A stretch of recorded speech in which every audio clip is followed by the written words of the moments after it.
తాకట్టులో ఉన్న బంగారాన్ని విడిపించి ఆ రోజున మార్కెట్ ధర కట్టి మిగిలిన డబ్బును మీకు అందిస్తుంది కొమ్మూరి గోల్డ్.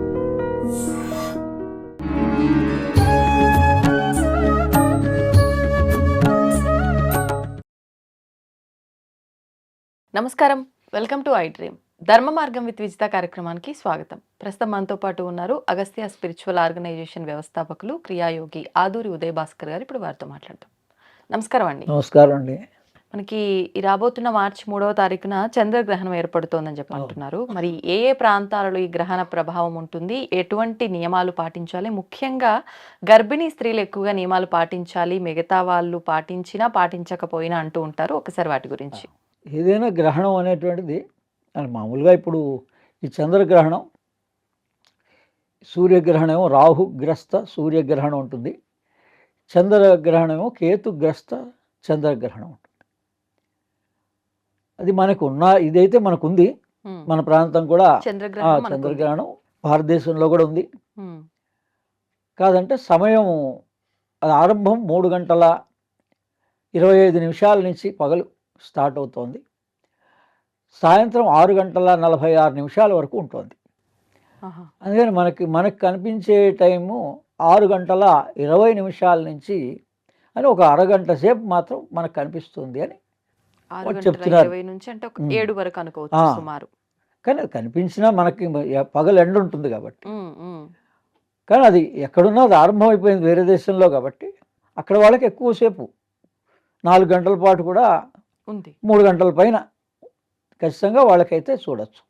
మనకు ఒక ½ గంట వరకు దర్శించవచ్చు అని చెప్తున్నారు. రాత్రి సాయంత్రం పూట మధ్యాహ్నం 3:20 నుంచి రాత్రి 6:45 వరకు. కానీ ఏ గ్రహణమైనా గ్రహణము ఇది చంద్రగ్రహణం. ఈ 2 గ్రహణాల మధ్య గనక మనం సాధన చేసినట్లయితే మనకు అద్భుతమైన ఫలితాలు వస్తాయి ఆధ్యాత్మికంగా సాధకులకి. అంటే ఫిబ్రవరి 17వ తారీఖు సూర్యగ్రహణంగా వచ్చింది కాబట్టి కొన్ని రోజులు మనకి తెలిసినప్పటి నుంచి ఉపయోగించుకోవచ్చు. మనకి ఏ రోజు తెలిస్తే ఆ రోజు నుంచి ఆ 15 రోజుల్లో అన్ని రోజుల్ని ఉపయోగించుకోవచ్చు. మంత్రపూర్వకంగా మనం సాధన చేస్తాం. ఆ గ్రహణ సమయంలో పట్టు విడిపని కూడా వీలుంటే గనక ముందు వెనక మరోసారి స్నానం చేసి ఆరంభం చేసుకొని మళ్ళీ గ్రహణం అయిపోయిన తర్వాత మళ్ళీ ఎలాగో స్నానం చేస్తాం. దాన్ని ఏమంటారు, పట్టు విడుపు స్నానం అంటారు. అంటే ఇది ఒక 6 నెలలు సంవత్సరం సాధన చేస్తే ఏం ఫలితం వస్తుందో అది మనకి ఈ గ్రహణ సమయంలో 3 గంటల పాటు చేస్తే వస్తుంది. అది ఏ గ్రహణమైనా అంతే, మనకు ఉన్నా లేకపోయినా, సూర్యగ్రహణమైనా చంద్రగ్రహణం. ఇది చంద్రగ్రహణం మనకు ఉంది, మనం దాన్ని ఉపయోగించుకోవచ్చు. ఆయా నియమాలన్నీ ఏవైతే ఉన్నాయో మరి ఎప్పుడు కూడా మనం ఆ గ్రహణ సమయంలో జీర్ణకోశం పనిచేయదండి. సైంటిఫికల్గా కూడా జీర్ణకోశం మనకి పనిచేయదు. అందుకోసం అని వాళ్ళు ఘన పదార్థాన్ని స్వీకరించవద్దు కొన్ని గంటల ముందు నుంచే అని కూడా చెప్పారు. మనం ప్రతిదీ సైంటిఫికల్గా కూడా మనం ఆలోచించుకోవచ్చు, తెలుసుకోవచ్చు. ఇది లివర్కి సంబంధం ఉంటుంది. చంద్ర అంటే చంద్రమా మనసో జాతక, మనస్సుకి సంబంధించింది చంద్రుడు మన దేహంలో. మన దేహంలో సైంటిఫికల్గా లివర్కి సంబంధించింది చంద్రుడు. లివర్ డీటాక్సిఫికేషన్ చేసుకోవచ్చు గ్రహణ సమయంలో. చంద్రగ్రహణ సమయానికి ఇది, సూర్యగ్రహణానికి వేరే ప్యాంక్రియాసిస్ మన లోపలనే భాగం. అందుకని ఇది చంద్రగ్రహణం లివర్ డీటాక్సిఫికేషన్ అన్నిటికన్నా చాలా ప్రధానమైన అంశం. అందులో ఉపవాసం కూడా, అందుకని సైంటిస్టులు కూడా పరిశోధన చేసి ఇంటర్మీడియట్ బ్రేక్ఫాస్ట్, మరి ఆయనకు నోబెల్ ప్రైజ్ ఇచ్చారు జపాన్ శాస్త్రవేత్త 2016లో. కాబట్టి మనం ఆ విషయాల్ని డీటెయిల్డ్గా సైంటిఫిక్ ఇన్ఫర్మేషన్ కూడా తీసుకోవచ్చు. సాధ్యమైనంత వరకు మనం లిక్విడ్ డైట్స్తో గనక మధ్యాహ్నం నుంచి 11 o'clockకే గనక భోజనం త్వరగా ముగించేసుకుంటే, ఆ రోజు 3 నుంచి ఉంది కాబట్టి మరీ తినకూడదని ఏం లేదండి. ఏదో లైట్గా మనకు కావాల్సిన పదార్థాన్ని స్వీకరించవచ్చు. 11 గంటలకి 10-11కే స్వీకరించవచ్చు. ఇంకా తర్వాత నుంచి ఈవినింగ్ టైంలో ఓన్లీ లిక్విడ్ వరకే పరిమితమైతే లివర్ డీటాక్సిఫికేషన్ అవుతుంది. దానివల్ల అనేక రోగాలన్నీ మన బాడీలో ఉన్నవి మనమే క్యూర్ చేసుకోవచ్చు. అలా ఎప్పటికప్పుడు కనుక మన బాడీ డీటాక్సిఫికేషన్ లివర్ అవుతూ ఉంటే మనకి దీర్ఘ రోగాలు రానే రావు. మరి ఏ రకంగా డీటాక్స్ చేసుకోవచ్చు దానికి ఫాస్టింగే, దానికి ఇంకేం లేదు. ఫాస్టింగ్ మళ్ళీ మీరు అంటే యాక్చువల్గా పారాయణం కూడా అన్నారు కదా 16 అవర్స్ ఫాస్టింగ్ చేస్తే ఉమ్, సైంటిఫికల్గా లివర్ డీటాక్సిఫికేషన్ అంటారు. ఉమ్, అది యాక్చువల్ 21 డేస్ సంవత్సరంలో దాని అవసరం. ఆ, అందుకని మనకు ఉపవాసాలుగా ఆధ్యాత్మికంగా ఆయా గ్రహణ సమయాల్లో కానీ పర్వదినాల్లో కానీ ఇలా పూజ చేసే వరకు కూడా ఇలా ఉపవాసం ఉండాలని చెప్పిన కారణం ఏంటంటే ఉమ్, ఈ లివర్ డీటాక్సిఫికేషనే. ఇది ఒక 360 రోజులు కంటిన్యూగా మరి అది పనిచేయాలంటే అది మిషన్ లాంటివి, మన లోపల ఉన్నవన్నీ కూడా యంత్రాలు. ఆ, అందుకని అది 21 రోజులు మనం ఫాస్టింగ్ అనేది ప్రతి మనిషికి తప్పనిసరి. అది వాడు ఎప్పుడైనా చేసుకోవచ్చు, బ్రేక్గా 7 రోజులు చేసుకోవచ్చు, 10 రోజులు చేసుకోవచ్చు, 3 రోజులు చేసుకోవచ్చు, ఎప్పుడైనా కానీ మన మన దేహాన్ని మనమే కాపాడుకోవాలని మనకు ఉండాలి ఆ స్పృహ. ఆ? అవునండి. ప్రతి పౌర్ణమి గురు పూర్ణిమతో సమానం. అంటే మనస్సుకి సంబంధించి కాబట్టి పరిపూర్ణమైన కళలన్నీ ఉంటాయి. ఆ, చంద్రుని యొక్క కళలు ఎప్పుడైనా ఆహ్లాదకరంగానే ఉంటుంది.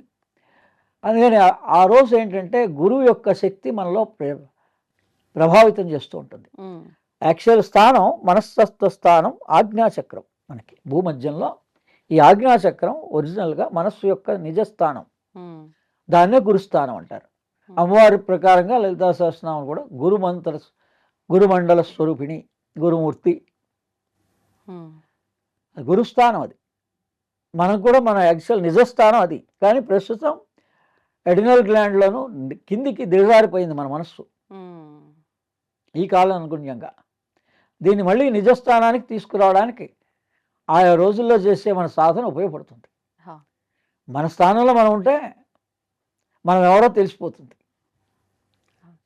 మన జీవుడు అని చెప్పేసి, ఈ జీవుడు ఆత్మతోటి అనుసంధానం అయి ఉన్నాడని మనకు ఆ స్పృహ అంతా కూడా ఆధ్యాత్మికంగా ఒక్కరోజు సాధనలో కూడా మనం తెలుసుకోవచ్చు. ఉమ్, అలా ఈ గ్రహణాల మధ్యలో కనుక చేస్తే, నేను చాలాసార్లు చేసే 6 నెలలకు ఒకసారి మధ్యలో కూడా మనకి ఈ గ్రహణాలు సంభవించాయి. ఒక సూర్యగ్రహణానికి, ఒక చంద్రగ్రహణానికి 6 నెలలు కూడా సంభవిస్తుంటాయి. ఈసారి 15 రోజుల్లోనే 2 సార్లుగా వస్తుంది. ఈ సంవత్సరంలో ఓ, 2 టైమ్స్ వస్తుంది ఆహాహా, గ్రహణాలు. 15 రోజుల తేడాల్లో వస్తున్నాయి.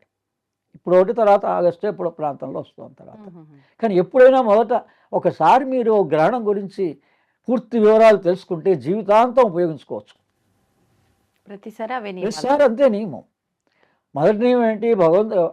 సూర్యుడికే ఇబ్బంది వచ్చింది, మనం సహాయం చేస్తున్నాం, ఆయన 1000 రెట్లు మరి మనని అనుగ్రహిస్తాడు. ఆ సమయంలో మనం ఉమ్, ఏ కాస్త నియమాలు పాటించిన గురుముఖత మంత్రం. ఆ, సూర్యగ్రహణం అయితే ఓం హ్రీం హృణి సూర్య ఆదిత్య శ్రీం.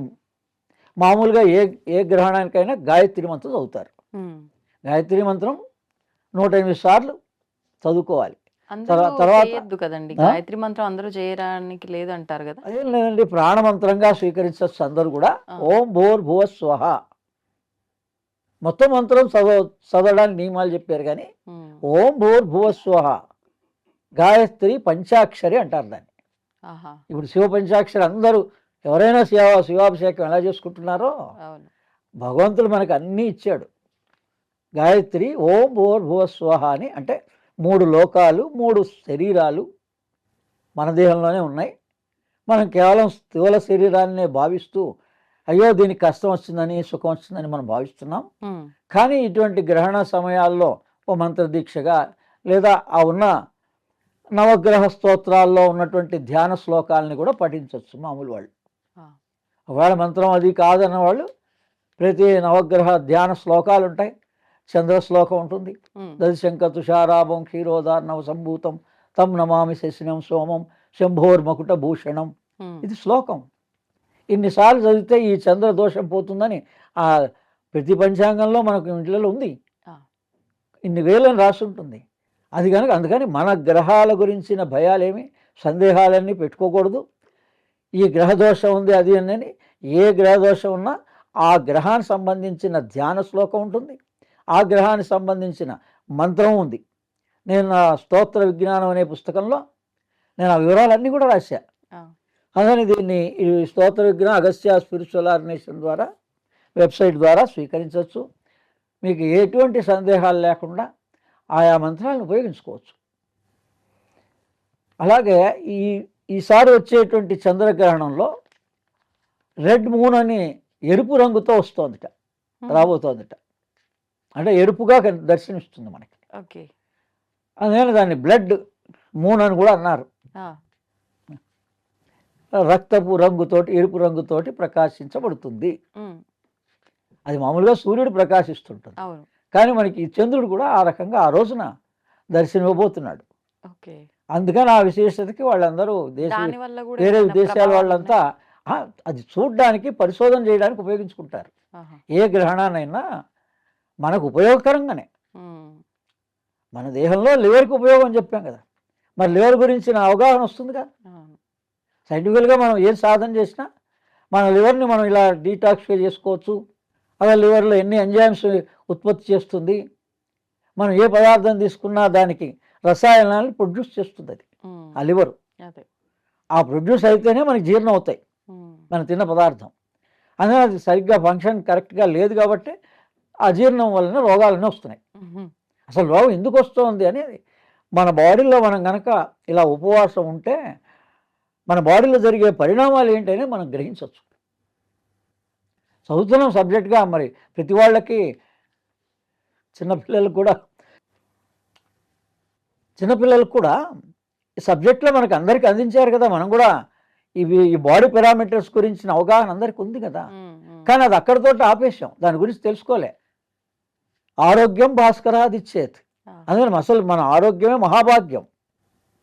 తర్వాత ఇంకోటి అండి, ఇది చంద్రుడి ద్వారా వస్తుంది కాబట్టి ఈ మహాలక్ష్మి మంత్రాన్ని కనుక మనం పఠించినట్లయితే ఓం శ్రీం హ్రీం శ్రీం కమలే కమలాలయే ప్రసీద ప్రసీద శ్రీం హ్రీం శ్రీం ఓం మహాలక్ష్మై నమః.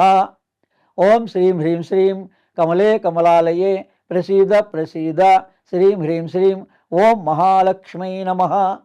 ఓం శ్రీం హ్రీం శ్రీం కమలే కమలాలయే ప్రసీద ప్రసీద శ్రీం హ్రీం శ్రీం ఓం మహాలక్ష్మై నమః. ఇది మహాలక్ష్మి మంత్రం.